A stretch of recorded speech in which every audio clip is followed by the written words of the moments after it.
My name's Bruce Eisner, and I'm a mental health worker with Tikinagan Child and Family Services. And I've been asked to do a couple little videos to help give some suggestions on how to deal with some of this COVID craziness that we've all been dealing with the last little while. A lot of people's anxiety levels have been going up a lot. And I remember when I was a young man, I didn't even really know what anxiety was. My parents used to write letters and say things, "Oh, I'm anxiously waiting your arrival," and I thought, well, anxiety must be something that's good then, and actually when you think about it, anxiety can be good in a way, because it's helped us survive as human beings.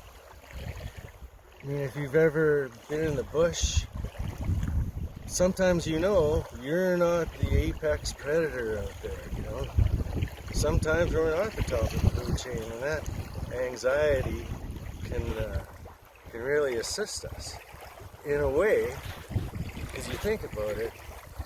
I mean, your heart starts pumping, adrenaline starts pumping through your body, you get tense, you're ready to act. You're ready to fight for your life, or you're ready to run away fast, or you're ready to even freeze. So a predator might walk right by you and not even notice you. So anxiety can be a good thing. If the mouse didn't fear the cat, the mouse wouldn't live very long.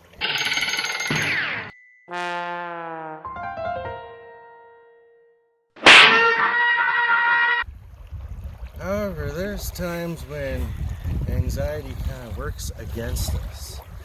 Like, say you're in school and the teacher asks you a question, now you got to speak in front of the whole class. You feel that anxiety start to rise. Or maybe a classmate who you don't know that well comes up and approaches you and asks you about tonight's homework. And you feel kind of nervous. I don't know this person too well. Or maybe, if you're an adult and your boss asks you to step into their office for a few minutes because they want to talk to you, that anxiety might start to rise.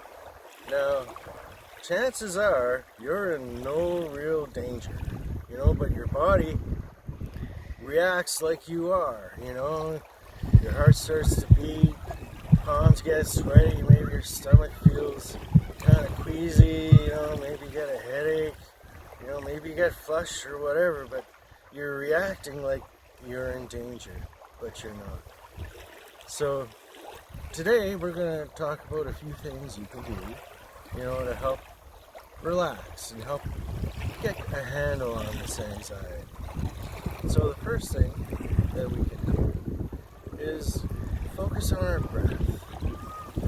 So what I'd like you to do right now is put a hand on your belly and a hand on your chest. Now just notice your breath. Don't try to change your breath in any way, just focus. Do you notice if you're breathing in through your chest? Is your chest rising? Are you doing a belly breath? Do you notice your belly rising? Just focus on your breath. Now, if a distraction or a stray thought comes along, just notice it and go, there's a thought, and just let it go and return your focus to your breath.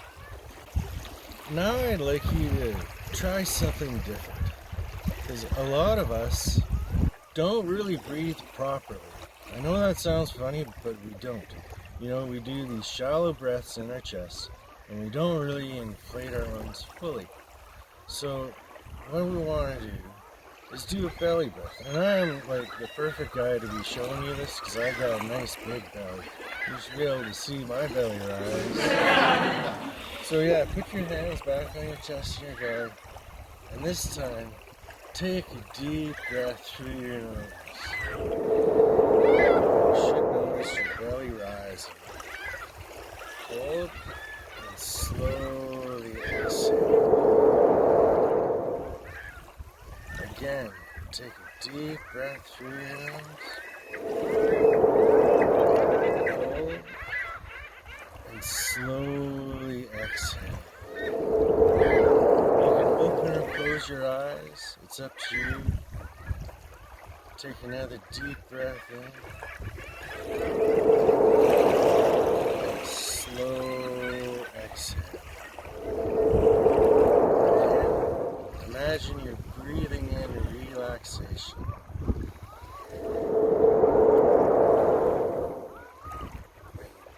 Breathing out tension.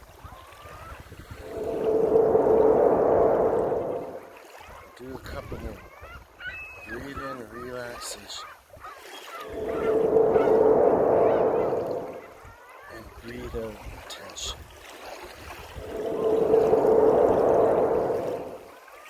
One more.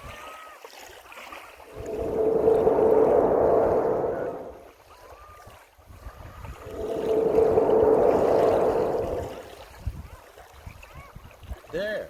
Now, notice how you feel. Chances are, I bet you feel a little bit more relaxed.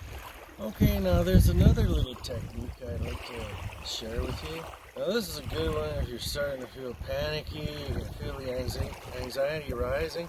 It's sort of a way to distract yourself and get your mind off the things that are causing your anxiety. It's called 5, 4, 3, 2, 1. Now this is a grounding technique, and it's pretty helpful for a lot of people, so I thought I'd share it with you today. So if you're starting to feel anxious, you're starting to feel a little panicky, just stop for a moment, take some breaths, and then look around. See if you can name 5 things that you can see. So I can see the sand. I can see the water. I can see that seagull over there. I can see those trees. And I can see this piece of driftwood on the beach. Now, what are 4 things that I can feel right now? Now, I'm not talking about emotional feelings, I'm talking about the sense of touch. So right now, there's kind of a breeze on me right now. So I feel the breeze on my hands and on my face. I can feel my feet on the beach.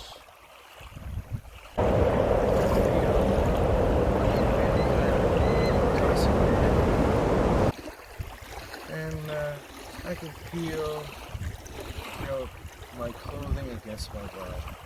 So there's 4 things I can feel. Now, what are 3 things I can hear right now? Well, I can hear the wind in the trees. I can hear the waves gently lapping against the shore. I was hearing the seagulls a few moments ago, but they seem to have stopped. Other than the sound of my own voice, I guess that's the only things I can hear. Now, what are 2 things I can smell? Well, it smells like fresh air out here. It smells really fresh and clean. It's a nice and invigorating smell.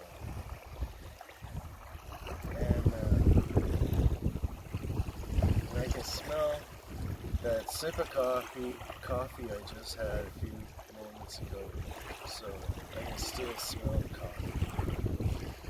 And one thing I can taste, well, I can still taste the coffee.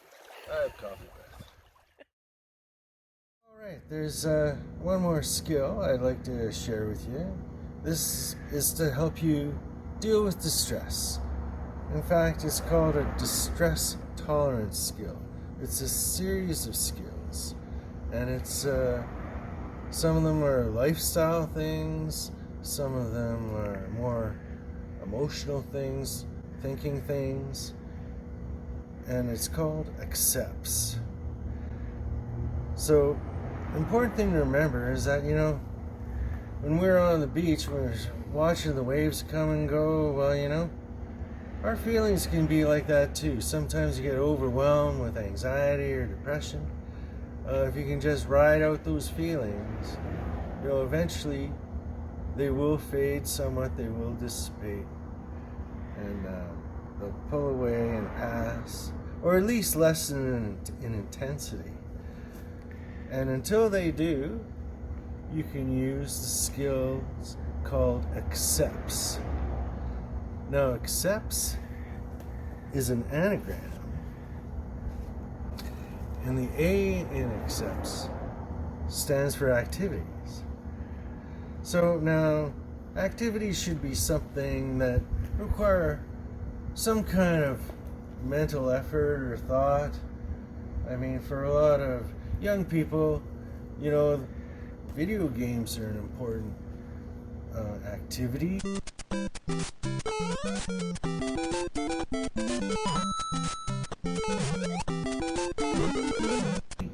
Social media is an important activity. Take me home, I wanna ride. You wanna know, just lose control. You wanna know, just lose control. But these things really aren't enough on their own. I mean, that can be part of a good, balanced life, but you should be doing some more things too. Whether it's going for a bike ride,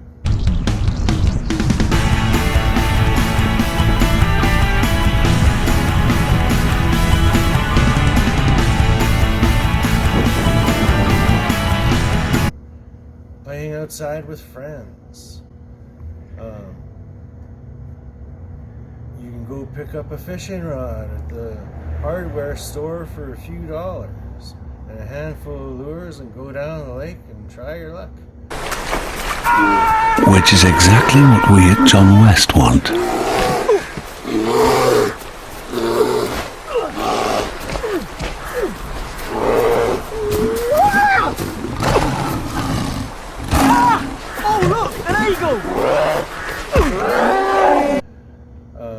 Telescopes are pretty inexpensive these days.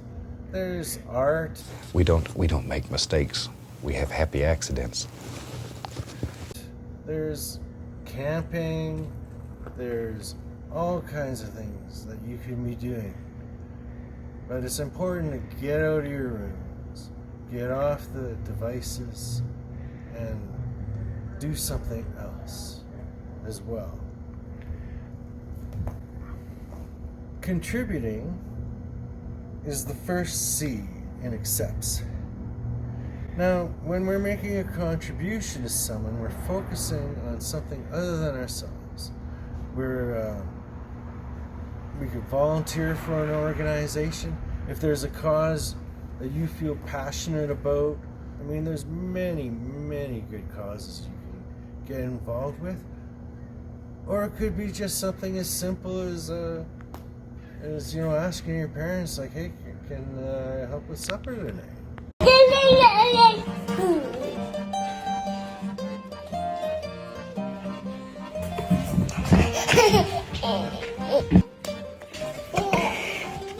Or keep your room clean. Just something that you can do for others, because I guarantee you it'll make you feel better about yourself. When you're helping out others, I mean, that's a real self-esteem booster. It'll really improve your mood, knowing that you've made a significant contribution to help someone else out. The next C in accepts is comparisons. So when we compare ourselves, I mean, say we're going through a stressful time now, man, think back in the past. I mean, there's been times where you've gone through stressful times before.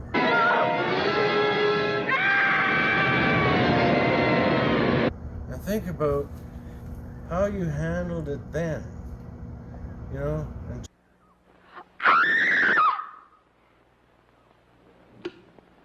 Evening, Plenty, Miss Fields. chances are you're doing better now than you were then. And you can compare yourself to yourself.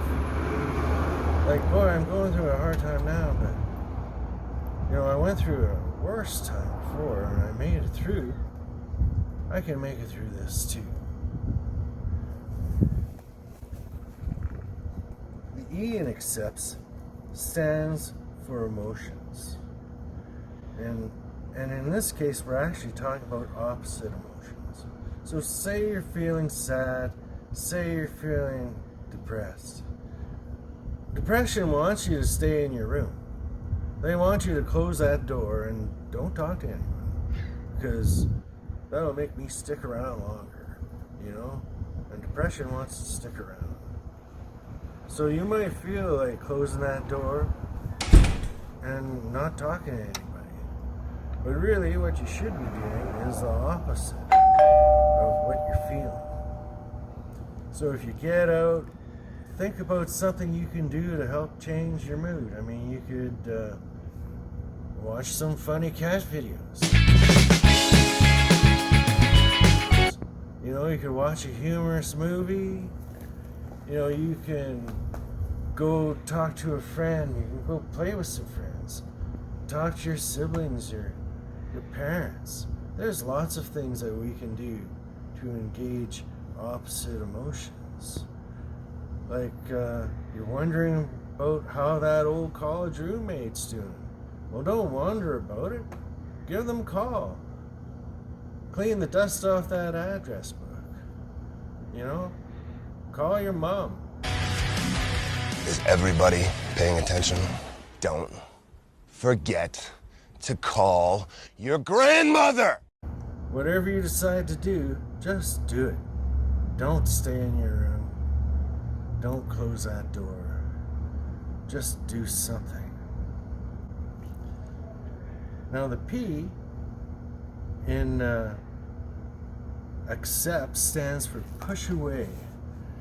Now sometimes when we start ruminating, you know, negative thoughts, we keep thinking the same thing over and over and over, and it can really bring us down. I mean, I call that a negative thought train, you know? What we want to do is derail that train so we can start thinking about something else. Imagine building an imaginary wall between you and that negative thought. And what I like to do sometimes with kids is to actually do this in a physical way. So I'm going to write something down here that's bugging me.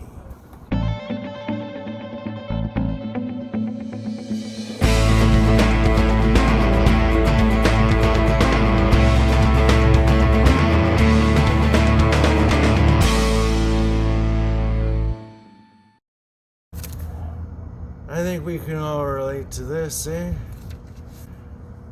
But it doesn't have to be this. Just write something down on a piece of paper. You don't have to show it to anyone else. Then take your piece of paper and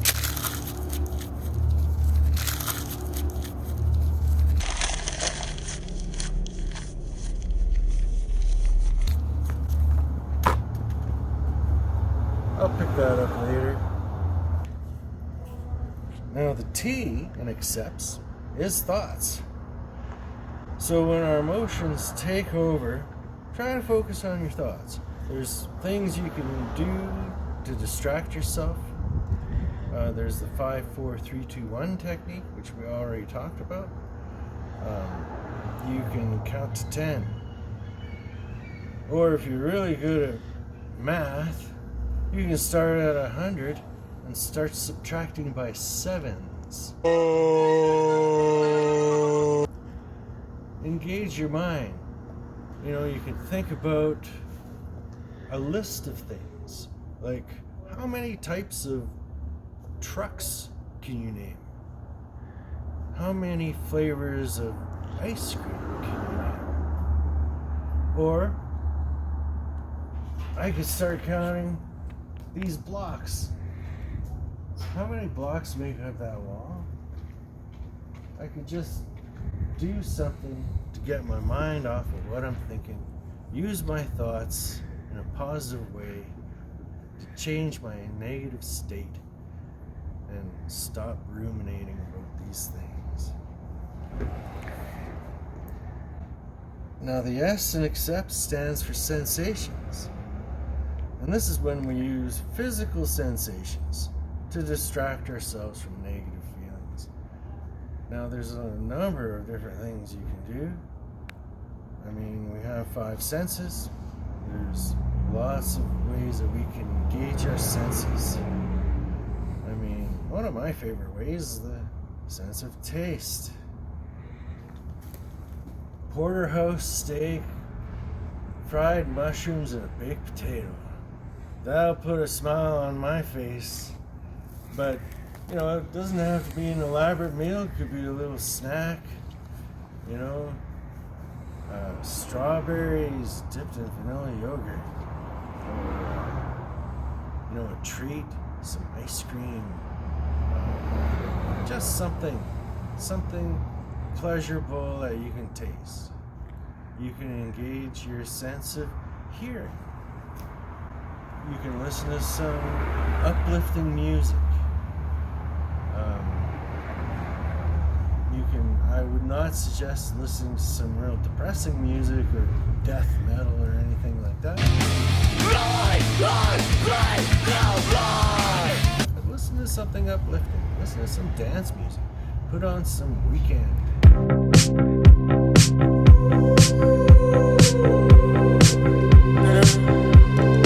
Fresh baked bread.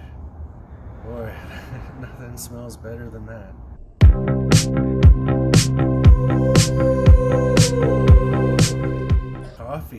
Coffee in the morning with bacon.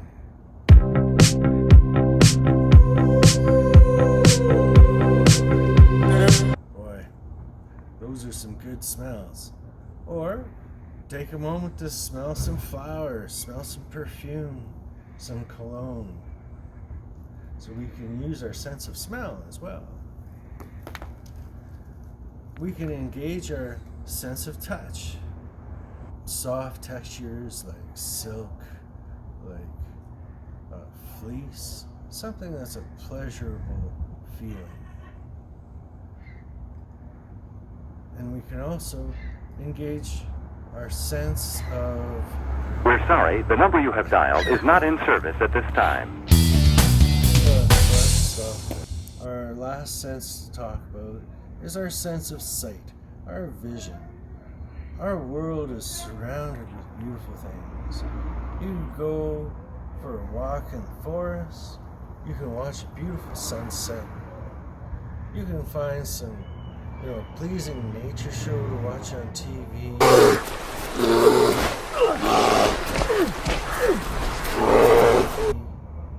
You can just go outside and go for a walk and look at all the beautiful things around you. And we can engage our sense of vision to get out of that negative state as well. So anyway, there's accepts. And they work. Give them a try next time you're feeling kind of down, feeling kind of distressed, and it'll help, I guarantee it. I guarantee it.